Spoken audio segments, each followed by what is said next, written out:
First up for Coach Davis, go ahead, Davis Wallace. Go ahead. Coach, what is it going to take for the mentality to shift? That's a great question.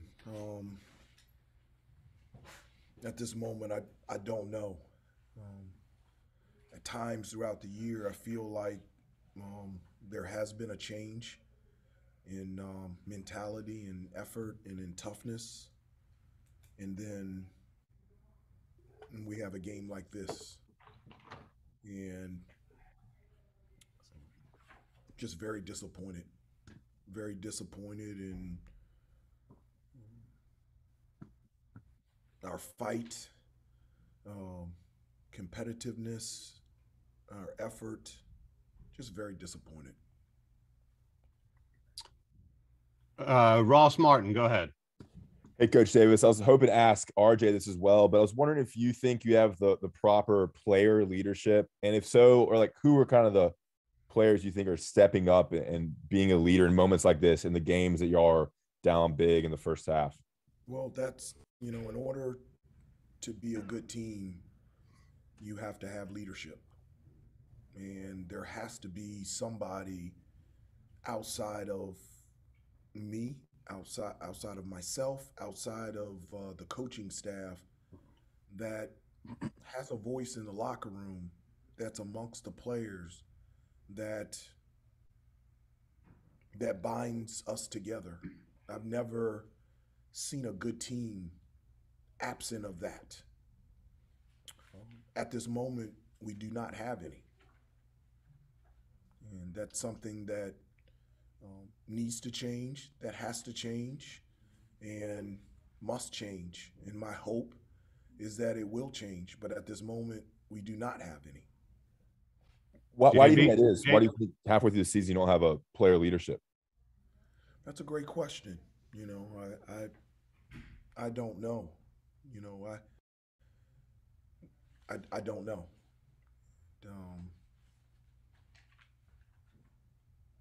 I told them in the huddle that regardless of what is going on in this game and in certain games, whatever has happened in the past, that they cannot get me to change my mind, that me thinking that this team can be really good. And I truly believe that. But why is the team missing that? That's a great question. I don't know. But it is needed immediately. All right, we're going to keep this to one question per person, at least for now, to get through as many as possible. JB Ricks, go ahead. Hey, Coach, thanks for taking the time. I was hoping you could share some insight on what you're saying to your players when you have to take these timeouts, when the onslaught is coming the way that it is, and how is that changing throughout the game when it just keeps on going? And why is it not, whatever it is that you're saying to them to get it in gear? Why is it not being received? In the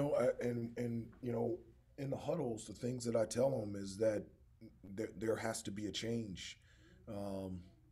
Before you can even start talking about execution, there has to be a change in effort.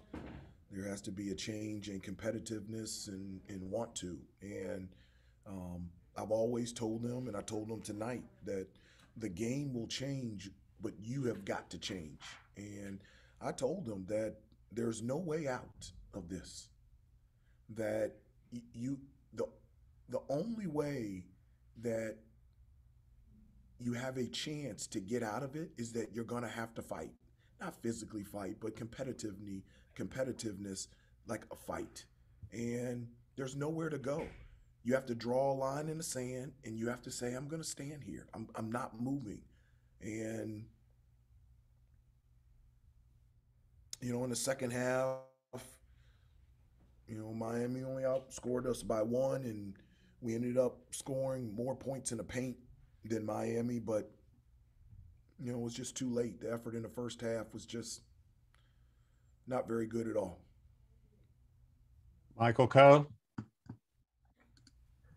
Hey, Coach. So this is sort of along the same lines as JB's question, but on TV on the halftime show, KJ Smith mentioned that last season when you guys were down big to Florida State at halftime, he gave just a really rousing halftime speech. What do you say in halftime when you're down 27?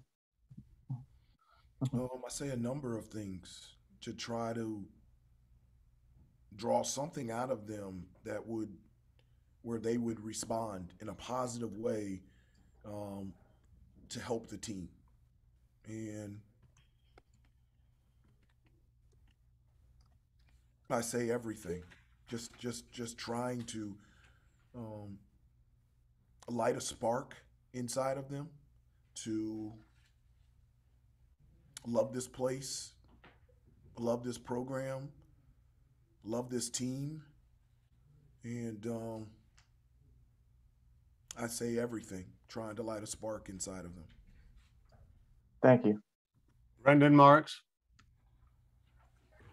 Hey, Hubert. Yeah, I know you had obviously a performance that you guys were happy with on Saturday. I'm just wondering, between then and now, did you get the sense that you guys were prepared coming in?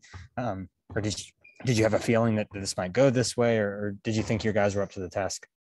No, we one of the things that we always do, we check the box on preparation. So we were prepared. Everything that Miami did tonight, it was practiced, it was drilled, it was talked about, it was scouted. We even talked about being in this position to take over first place in the ACC. That every game has major significance, but this one adds a little bit more. And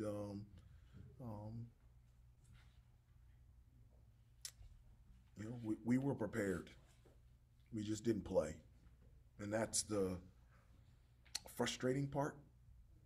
Is that we were prepared, and at this moment, I'm just not sure why we didn't play. All right, we got time for two more. Andrew Jones and then CL. Coach, what was it about the game plan that did not work in your estimation? And did you make any adjustments during the course of the game? And if so, what were they, defensive adjustments?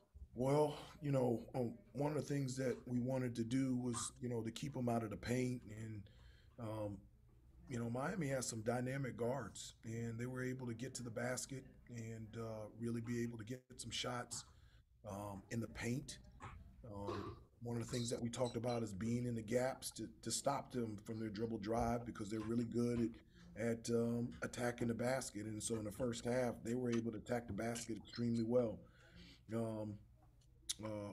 Wardenberg hit 3 threes, his first 3 threes, and he's a guy that can shoot the ball from 3, but that's not his strength. And then one of the things that we've talked about is that Miami does a really good job, everybody, shot faking. And so we went for a number of shot fakes and allowed them to penetrate and get to the basket. The adjustment that we made in the second half, towards the end of the first half and the second half, we picked up full court. We tried to get some early traps and pressure in the backcourt. And then as soon as they crossed on their side, we were aggressive in terms of getting traps and trying to get them out of rhythm offensively. And so,